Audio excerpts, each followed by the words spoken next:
currently, basta magta-10. I just arrived at the airport. Tik na akong maliit kanina. Sobrang clutch talaga ng pagdating ko. Like, I arrived sa apartment ko like around 8:30. Tapos nag-shower lang ako mabilis. Tapos na may dinaanan pa ako sa Watson's, ganyan. Then I was able to book my angkas. Yes, nag-angkas ako going to the airport. Kumakain lang ako kasi wala lang, gutom na talaga ako. This cost me like 130 pesos. Diba, wala pa ako sa pupuntahan ko pero ang mahal na agad. So I'm sitting on the floor, still waiting. So bumili pa ako ng isa pang food kasi gutom pa ako. Ang mahal nung binili ko dun sa isang stall. So hindi ako pumayag.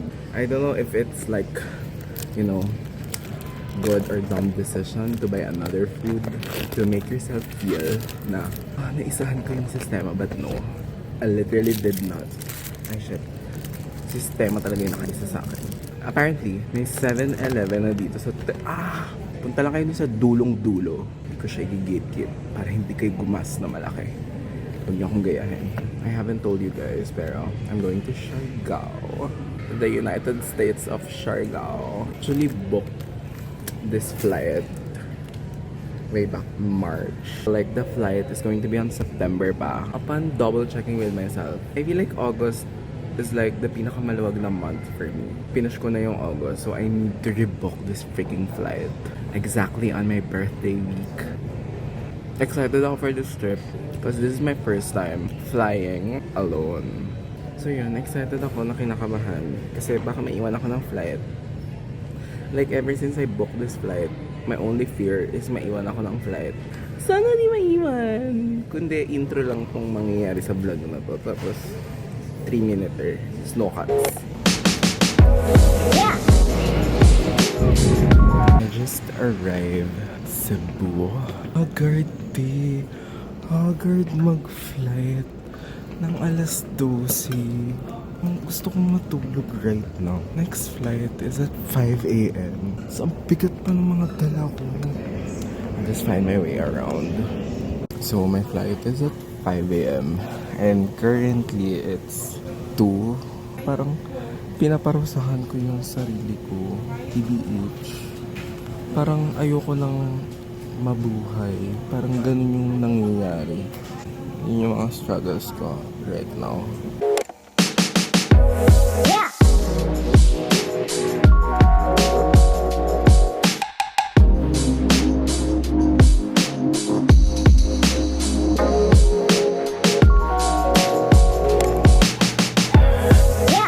Right now, andito na tayo sa Siargao. Girl, nakarating ako nang hindi ako naiwan ng eroplano. I'm so responsible as a person. Pero grabe talaga, day. Ting red eye. Para kung pinarusahan yung sarili ko. So right now, I'll eat breakfast. I don't know how to drive motor. Maglalakad tayo. Am I gonna stay alive walking?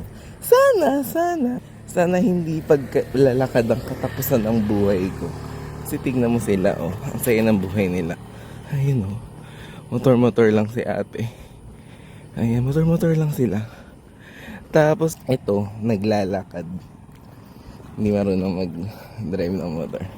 Yung dapat kakainan ko is like literally 22 minutes away na lakad. And parang, wala na akong energy para maglakad. So, nandito tayo ngayon sa Yugto. Yun. Wait lang. Order ako. Wait.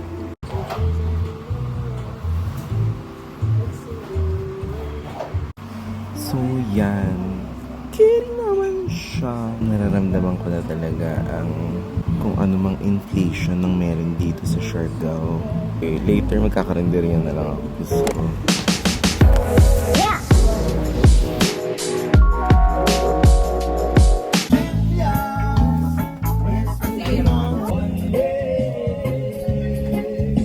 So, hey guys, life update.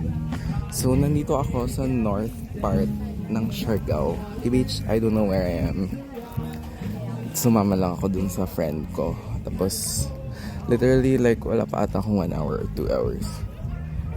Inaya niya ako na parang, hey, we're going to the north part. sumasama. And I was like, yeah, sure. So yun, hindi ko kilala lahat ng kasama ko. So medyo nahiya ako. Hindi mahiyain. Yeah, legit, mahiyain talaga ako. But like, look where I am right now. Grabe, girl. Island girl. Island girl. Legit. Ganda. So yun, this is like around 2 hours away from General Luna. And then, before going here, sabi ko, maghanap ako ng rent a bike. Tapos magbabike ako around Siargao. Tanga, 2 hours yung 2 hours nga yung van eh. So, 4 hours ako magbabike. So, yun. Nakakatawa yung part na yun ng decision making ko na gusto kong i-bike yung buong Siargao. Ang bongga ng mga bilet dito, day. Ang babongga ng swimsuits nila. Gusto ko yung cut ng swimsuit nila kasi parang hindi kaya yun ng facilities ko. Day, nakatuwad yun. Nakatuwad si ate sa akin. Si ate naman, walang pakundangan. Well, like, yeah, it's like Basda ko sa Moalboal. Minus all the people. No merchants here. And ang dami talagang afam. Paper towels. Nasa, inopen ko siya ng ganun.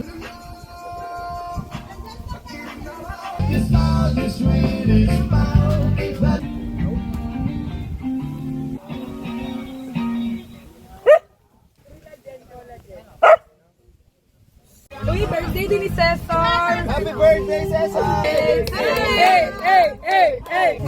Pasindi. Baliktad. Blow!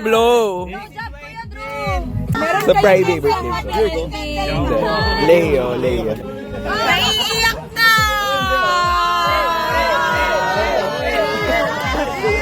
Konti. Ayun na, tara mga onata! Mga onata! Happy birthday to you! Happy birthday to you! Happy Birthday ko din. birthday to you! Thank you so much.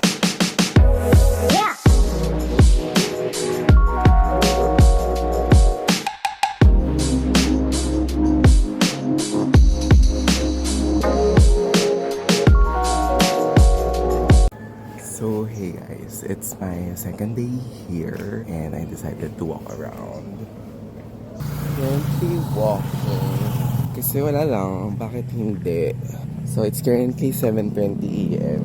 Medyo office day ko today. Hindi medyo office day ko talaga today. Mamaya, babalik na ako. So right now, I'm just looking somewhere to eat, drink coffee, and then yun na, uwi na ako.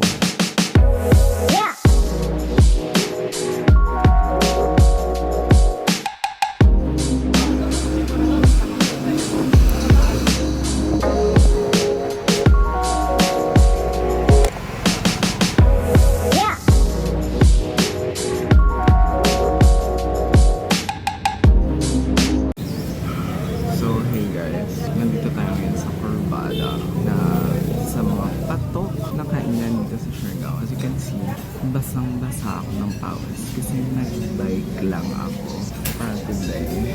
Yun, kakagaling ko lang sa meeting and I decided to eat early so I can stay here longer.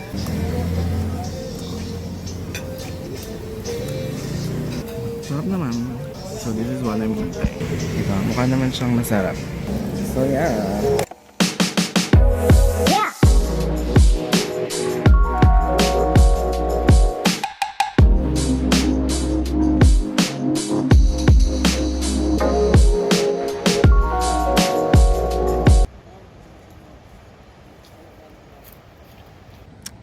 Dito ko sa... Hindi ko alam kung nasan ako ngayon. But like, yung mga nakita kong mga afam na pumasok sa area na to. Hindi naman siya puro afam, yung mga locals din. But like, halos walang tao. Tapos may aso.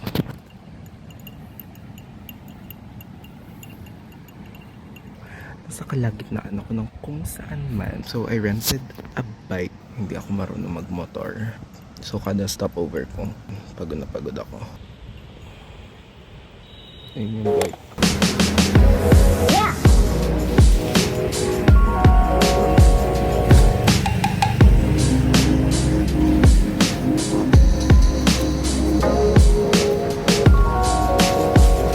Nandito tayo ngayon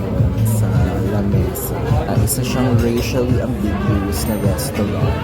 May Italian dishes at may Thai dishes. Hindi ko ma-explain kung ano bang cuisine tong napasukan ko.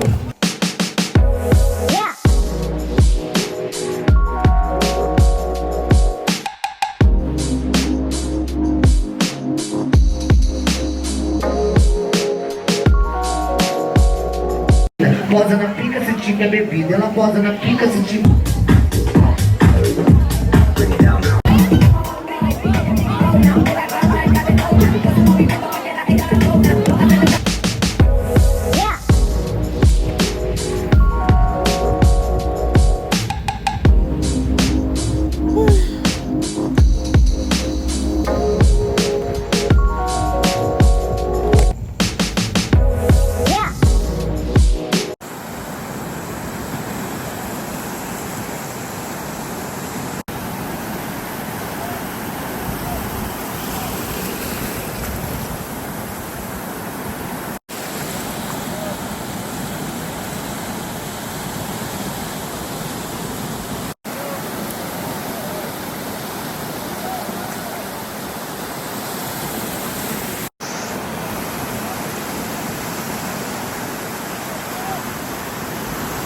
Tapos ko lang mag-surf. Haggard. Haggard talaga. So, andito ako ngayon. Again, I don't know where I am. Pero so far, dito yung pinakamurang mabili ng Kuday. Except sa Paris.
JT's Manukan. I'm eating something familiar. Kasi medyo gutom na ako sa live. Pintahan ko. And take note, naka-bike ako. I need to eat heavy kasi later pupunta tayo sa Katangnan Bridge. Magsa-sunset tayo, mga ganong atake.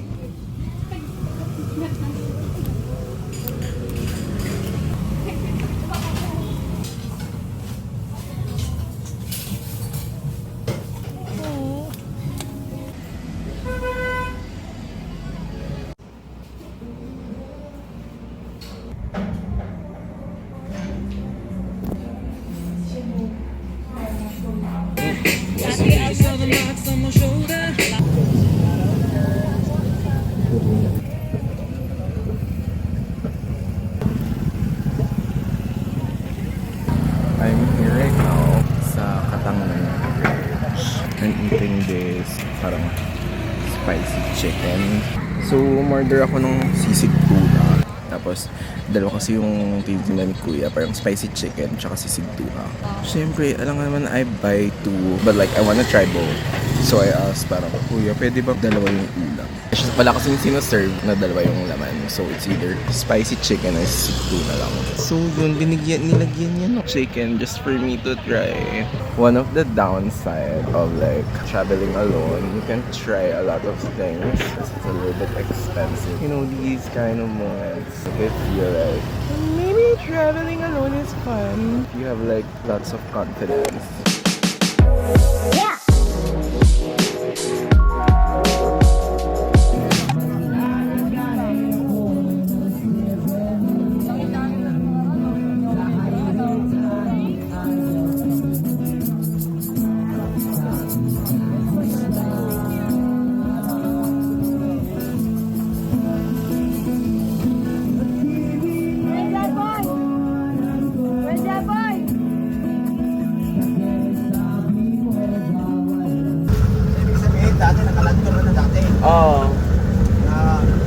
Ikot-ikot na lang.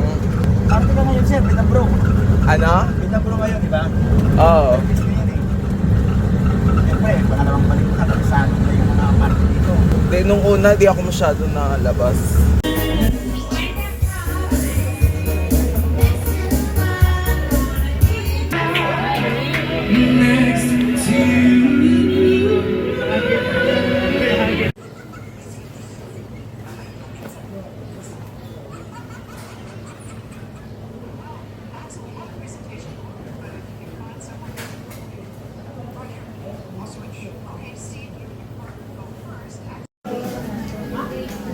So I ordered this. Paano mo siya masarap? It's my first time ordering ano na alam ko hindi ko nadala tripod. Anyway, let's try. Mainit na. Na ako yung ketchup. Ketchup.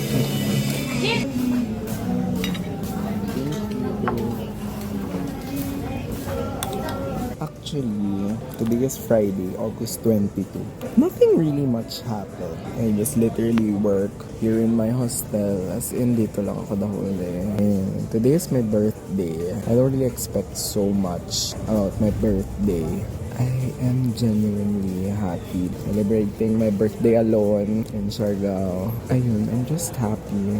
Especially that this day went according to how I wanted. Pray ko kay Lord kanina, Lord.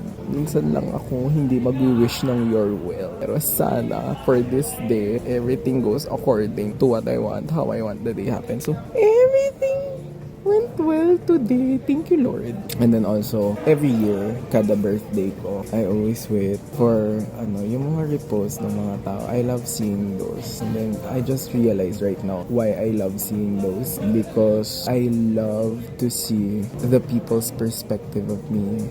I love to see me different ways. How people saw me that day or that moment. I'm seeing a lot of different versions of me from different people's perspective. Happy birthday to me, I guess!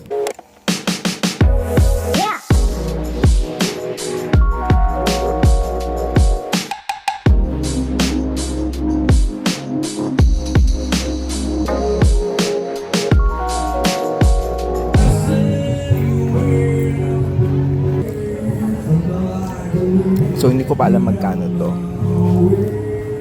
Shit!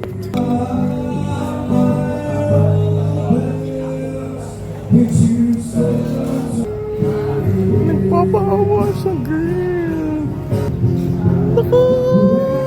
Nakapatak yung nose niya sa legs ko.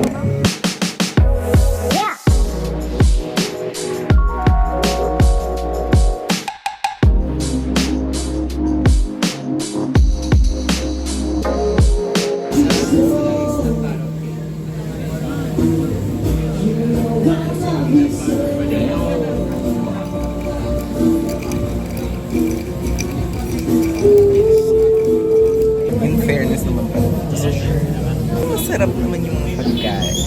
Hindi siya hit or miss. It's just sometimes the serving is very small. Like this iced coffee, so good. Legit good. Ang sarap. Best coffee so far na natikman ko dito sa Siargao. So apparently, pala sa akin yan. Sorry, nainuman ko. Ang ina, ito pala yung aking gagawin.